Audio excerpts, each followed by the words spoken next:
big night in the Summer League yesterday as it was day one in Las Vegas. No more California Classic, no more Salt Lake City Classic. So we're actually getting to the good Summer League games now where everybody's playing, every team is playing. And yesterday was a big night. We had Victor Wembanyama's debut. He played Brandon Miller. Sorry, I don't know why I forgot his name. We had some other rookies play, so let's get right into it. I don't think I'm going to cover every game, but I'll try to get the highlights of players and the big matchups that we saw yesterday. So first game I watched fully yesterday. I didn't really watch Pelicans T-Wolves, didn't really watch Nuggets Bucks, but I did watch the game after the Timberwolves played, which was Bulls Raptors. Final score was 83-74. Very low scoring game. You know, players getting the rust off, getting the grime off, just getting used to the summer league action, getting their shot right. But I was most intrigued with was the Raptors in this game, even though they lost to the Bulls. Grady Dick, I was looking forward to seeing him, seeing what his shot would look like in the NBA spectrum, seeing if he could create space, drive to the lane, do all the things he did in college, mostly shooting. He had 10 points, 3 for 12 from the field, 2 for 9 from 3. So not a great game actually for Grady Dick. He had a lot of open shots in this game, I'm not gonna lie, and he missed a lot of them. He shot 9 threes, so he was feeling it from 3. I mean, he probably has the green light for the Raptors in summer league. He just wasn't knocking them down. His shooting stroke always looks good, but I don't know. He just a little rusty, maybe a little nervous yesterday. I don't think he's a bust in any sense. I think he's going to be a great role player, if not a starter for the Raptors this season. He's going to be able to stretch the floor. He's a big forward / guard. Not the most athletic person that got drafted this year, but he's probably the best shooter, I would say. So I'm not worried about him. I think he'll get his stroke. The best player on the Raptors this day was Marquise Noel, who went undrafted from K-State. He was 6 for 12 from the field, 4 for 6 from 3, 17 points, and he had 5 assists. And I don't think those 5 assists do him justice because he was diamond. He was the main facilitator for the Raptors yesterday. He was looking very good with his passes. He had back-to-back deep threes in the second half, I believe. That looked very crisp. His jumper is very nice. He is very short, under 6 feet tall, but I don't know. I don't think he's going to have a problem with the NBA level. He's got that Isaiah Thomas type of chip on his shoulder with his height. Obviously not the same type of player. I think he's a little more athletic as well. He's fast. He just knows how to play. It just seemed like he was comfortable. It seemed like he knew how to play in the system with the Raptors. Other than those two players, which I was looking forward to the most, Moses Brown, 3-year player, I believe. He played with OKC last year or a couple years ago. I thought he was on the Cavs maybe, but now he's on the Raptors. He had 14 points, 6 for 7 from the field, 9 rebounds, 4 blocks. He had a decent showing. He's still young, so maybe he can do something for the Raptors next season. I mean, they lost Fred VanVleet in this offseason, as most people know, so we'll see how the Raptors do next year. As for the Bulls, I'm going to be honest. I did not care at all about any of their players. They didn't have any first-round draft picks this year. They had Dalen Terry, who had 10 points, 4 for 14 from the field. Darlene was their leading scorer with 15, 6 for 15 from the field. I don't know. I just wasn't really that intrigued with any of the players. None of them really stood out to me. So yeah, I guess we'll just go to the next game. Next game on the docket was Rockets Trailblazers. I think this was everyone's second most anticipated game of last night, and it turned out to be the best one. This was the best game. It was down to the wire, very close game, high scoring for a summer league game. Ended 100 Rockets, 99 Trailblazers. So Rockets got the W. And all like their young players and the players we wanted to watch did very well. I'll start with the Trailblazers. The three main players that I wanted to watch was Chris Murray, who was their 26th pick, I believe, in the first round this year.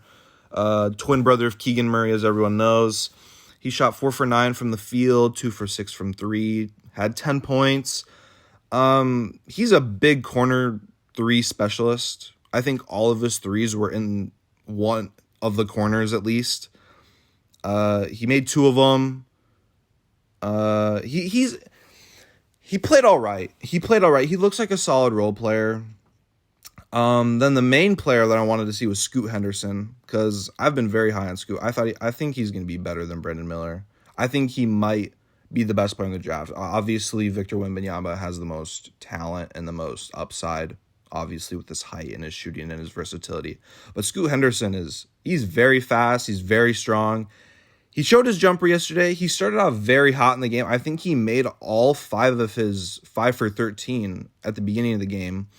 He was 5 for 13 from the field, 1 for 3 from 3, 15 points. But like I was saying, at the beginning of the game, his first shot was a drive to the lane, step back, mid-range jumper, like guarded by like 2 people, and it was butter.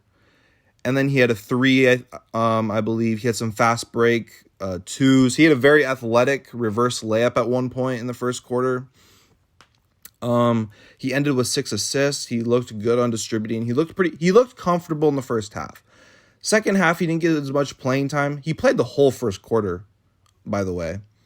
He just didn't get much playing time in the second half. I don't know why that is. Maybe they just want to rest and they don't want to play him too much.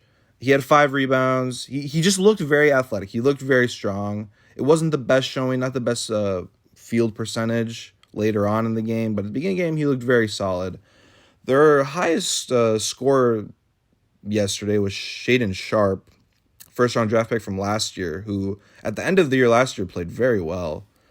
He ended with 21 points, 7 for 21 from the field, 3 for 9 from 3, knocked down 4 free throws, 7 rebounds, 2 blocks, 2 steals. So he was decent on defense as well. Shaedon Sharpe's main point is he's very athletic.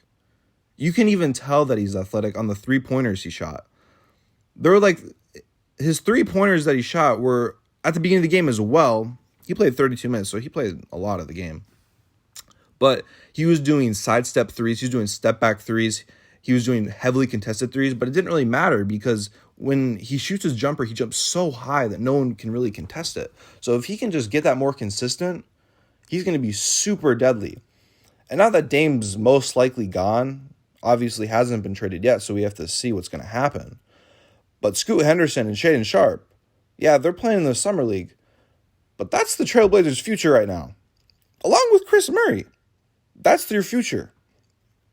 And honestly, the future is looking bright because I think they're going to work very well together. The more playing time they get, the more Summer League action they get, they're just going to get more connected, more used to the game, obviously more so for Scoot because he hasn't been in the game. But Scoot also had that G League Ignite experience, so he's semi-close to already knowing what the game is about. So I think it's just very good for the Trailblazers in that perspective. As for the Rockets, they had a plethora of young players that people wanted to see, as their whole team is practically young. Their best player is a third-year player, Jalen Green, who I'm honestly surprised isn't here because I don't know. He just likes to get buckets, I guess. So we'll start with Cam Whitmore. The Rockets stole him at 20. He was a top 5 prospect going into the draft, but fell all the way to 20 to the Rockets, which they desperately wanted because a lot of people were thinking they were going to get him with the 4th overall pick instead of Amen Thompson. But obviously they got Cam Whitmore and Amen Thompson. So win-win for the Rockets. He looked all right. He was a little trigger happy, I would say. He had 14 points, 5 for 18 from the field, 1 for 6 from 3, at 11 rebounds, 2 assists, 2 steals. The thing about Cam Whitmore is his jumper looked very shaky today. Yesterday. Sorry, yesterday. The form looks good. A lot of the shots were just way off, in my opinion. He's very athletic. He can get to the lane. He likes to body into people. He likes to attack, which I think is a great thing. So it's just more versatility for the Rockets. All the Rockets guards and forwards are very athletic. Amen Thompson had a great game, in my opinion. He had 16 points, 6 for 13 from the field, made his only 3 he shot, 4 rebounds, 5 assists. So he's very good on offense. He loves to attack the rim, and he can finish with either hand, it seems. When he went on the right side, he would duck under with his left and pull up with his left on the left side of the rim when he'd go for a layup, and it looked very nice when he was under pressure. But most importantly to me is his defense. He looked very good on defense. It was like he was a Stuart Thompson's brother, who's supposed to be the defensive one. He's supposed to be the offensive one. He had 4 blocks, 3 steals. And I think this is just amazing for the Rockets because they need defense. Jalen Green is not a defense man. Sengun, their center, is not a defensive player. Kevin Porter Jr., not a defensive player. So having this forward, Amen Thompson, at such a young age, who knows how to play defense, is instrumental for the Rockets team. It's very instrumental. Tari Eason, a second-year player, 20 points, 10 rebounds. He shot 7 for 14 from the field. 50%, I guess. 2 for 4 from 3, also 50%. So, decent, efficient night. 20 points is great. He's very athletic. He was trying to dunk on everybody. And then the main player for the Rockets yesterday. Let me first by saying, I am not a fan of Jabari Smith. I thought he was going to be great going into last year when he got drafted, but he didn't really show me anything last year. He averaged about 12 points, I want to say. It was in the teens. It was in the teens, low teens, I believe. But this game, he had 33 points, 8 for 18 from the field, 3 for 8 from 3. So you might be wondering, how did he have 33 points? He only made 8 shots, and only 9 of those points were on threes. So there's like a missing 14 points. He shot 17 free throws. And here's why I'm not high on Jabari. When I see him shoot, it's so stiff. And a lot of his things were like put back rebounds. He had 7 rebounds, which is decent, I guess. But he's too stiff on offense. He's not shifty enough. Everybody's like, when he was coming to the league, maybe he's a KD 2.0. I don't see that at all. KD is shifty. He can move. He can put you on skates. Jabari Smith's not doing that. Jabari Smith does not have the tightest of handles. He's more of I'm going to jab step and then I'm going to shoot up because I'm taller than you. That's what's going to happen. But nonetheless, I can't hate. He had 33 points. Maybe he's getting more used to the league. He's more comfortable. And this year he has a terrific sophomore season. Who knows? Other than those 4 players, no one really scored. Oh, and let me say, Jabari Smith, everyone saw it on Insta. Everyone saw it on the highlight reel. The reason they won this game is because the Trailblazers played horrible last seconds of the game defense. They went over on like a cut for Jabari at the top of the key, which makes no sense. And there was 0.6 seconds left. Jabari Smith cuts to the top, cuts back. He loses his man. He gets the ball at the 3-point line and makes the bucket. I mean, it was a great play. It was a great play. I can't lie. I think the Trailblazers just botched it. They should have won that game. But regardless, the Rockets win. And all the young players played very well. So it's looking very promising for them. Now for the highly anticipated Victor Wembanyama debut that turned out to be a bum game. It was a horrible game. Spurs win 76-68. Very low scoring, very uninteresting to watch. We'll start with Spurs and Victor. Victor came out of the gate having very high expectations. It was a sold-out crowd. There's no doubt he was nervous, and no doubt he was rusty. He shot 2 for 13, 1 for 6 from 3, 9 points. He had 8 rebounds, 3 assists. So not a great debut for the number 1 overall pick, but I'm going to make the argument it wasn't as bad as people are saying. Everybody last night, there were a lot of posts saying, "Oh, look at this bust. He can't play defense. He's not ready for the NBA game." There was like a clip of him getting crossed by Brandon Miller or something, when obviously Brandon Miller hit him in the leg. Well, I guess Victor's legs was so long he like ran into his leg and he fell over. He didn't get crossed, all right? And he's up against a much shiftier type player. He's playing against Brandon Miller, who's the number 2 overall pick, who's shiftier. So it's not going to be a fair matchup on the drive to the basket. Maybe if he was coming at him at the post, it'd be a different story because Victor's tall. He's not going to be the best perimeter defender right away when he comes to the league. He's 7'6". So cut him some slack on the perimeter defense. He did get dunked on by Kai Jones, which was very embarrassing. But nonetheless, he had 5 blocks. If this was anyone else, people would say it's a solid game. 9 points, 5 blocks, 8 rebounds is almost a double-double. Yes, he is the number 1 overall pick, so it should have been better. He has higher expectations, so we shouldn't set him to standards of lower-level players. I get that. But the shots he missed were very interesting because there was in the first quarter, there was a point when it was a fast break. They got him the ball. He was posting up against Leonard Miller. He made a spin move on the baseline, and he just missed the dunk. That's not going to happen. It was a great move, and he just missed the dunk. Other shots were just him finding his jumper. He did make 1 3, but the other shots, it was just him finding his jumper. He's going to find his jumper. That's not what I'm worried about. That's not what I'm worried about at all. So I think everybody is overreacting to this. It's overblown. Next game, watch him come out and have 30, 10, and 10. And what I mean with the last 10, not assists. He's going to have 10 blocks. This man had 5 blocks, and he didn't even play that well. He did play 27 minutes, so he did play a good chunk, and they won the game. They won the game overall. So everybody's just blowing this out of proportion. It's a small sample size. It's 1 game. All right. He's gonna have better games. He's gonna look like the number 1 overall pick. I have no doubt about that. He will most likely be the best player in the draft. I want Scoot to be, but I don't dislike Victor. I don't dislike him at all. Other players on the Spurs, Champagnie again is having a terrific summer league.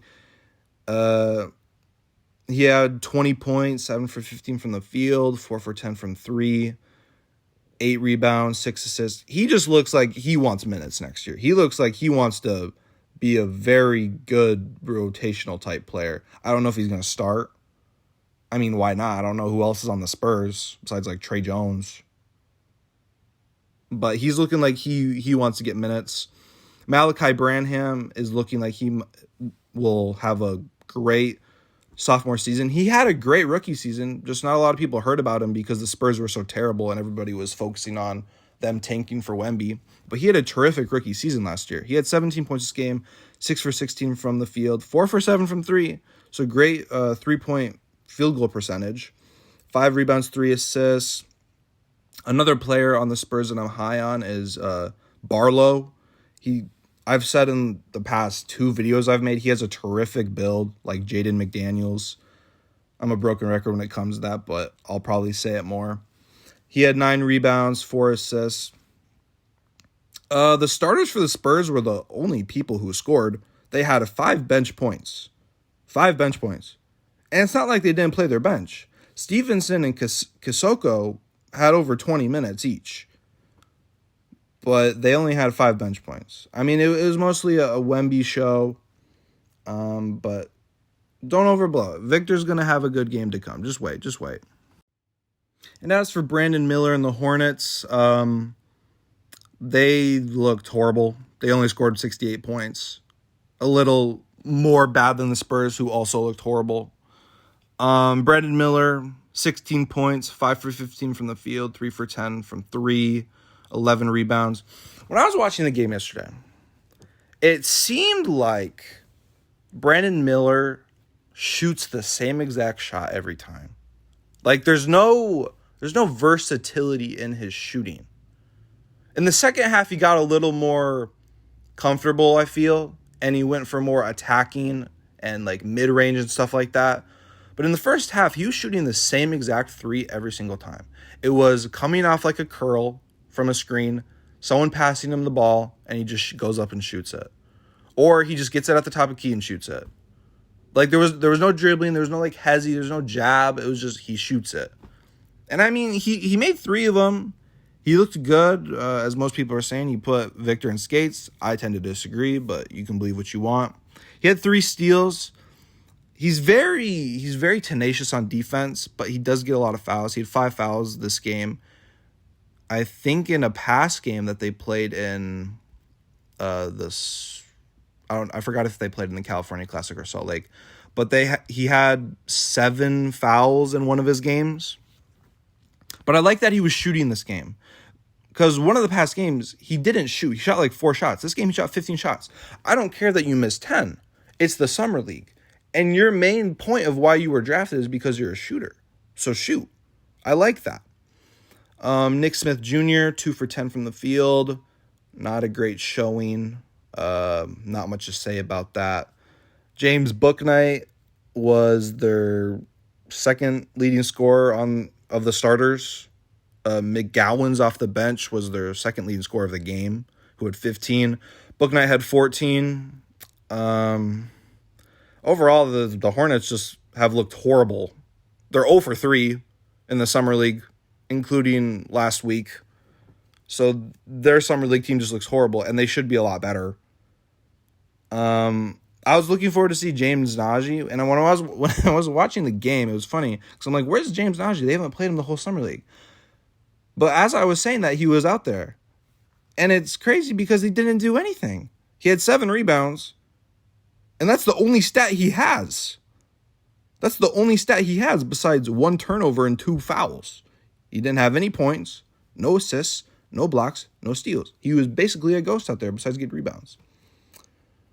But there you go. That's the highly anticipated Spurs versus Hornets game, which turned out to be horrible. Now I'm just going to go over quickly the other games. Pelicans T-Wolves. T-Wolves win 102-88. Brandon Williams on the T-Wolves looked good. I liked what I saw from Minot on the Pelicans. Dyson Daniels looks to have a good sophomore summer league, I guess. I don't know what you call it.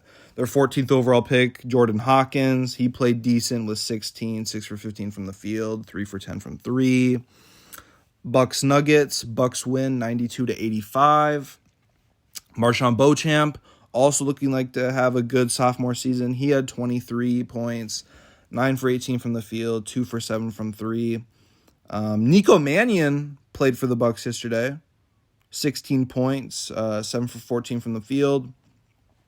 Peyton Watson for the Nuggets had 23 points. He was like the only good player on the Nuggets yesterday. No, they had a bench player, Tyson, who had 21 points. I didn't really watch that game, so I don't have much to say about it. Cavs Nets. Cavs win 101-97. Sharif Cooper, who was drafted by the Hawks 2 years ago, had a great game. 27 points, 8 for 12 from the field. Very efficient night. And someone who didn't have a very efficient night but still played decent, Amani Bates, who a lot of people, I think, were looking to see because he was like a number 1 prospect in high school. He had 16 points, 5 for 18 from the field. Not very efficient. He was gunslinging. He was shooting everything. For the Nets, Jalen Wilson, their second-round draft pick, had 17 points. Their first-round draft pick, Noah Clowney, did not play well, 1 for 9. Kings Hawks, another low-scoring game, not very entertaining. Kings win 80-76. And guess what, guys? Guess what? They took my advice. Keegan Murray did not play. That's what I love to see. So obviously, they're worse. Ford had 20 points for the Kings, 8 for 14 from the field. For the Hawks, their rookie, Kobe Buffkin, not a great night, 4 for 14.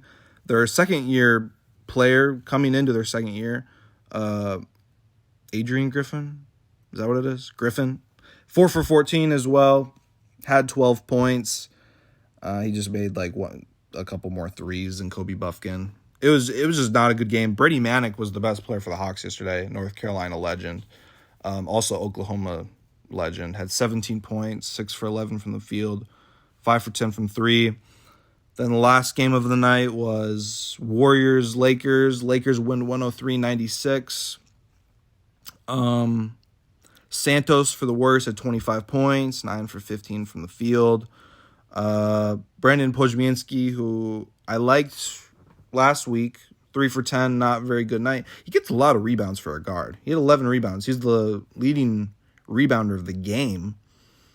Lester Quinones had a little bit of an off night from what we've been seeing from him in the summer league. He was 5 for 15 points.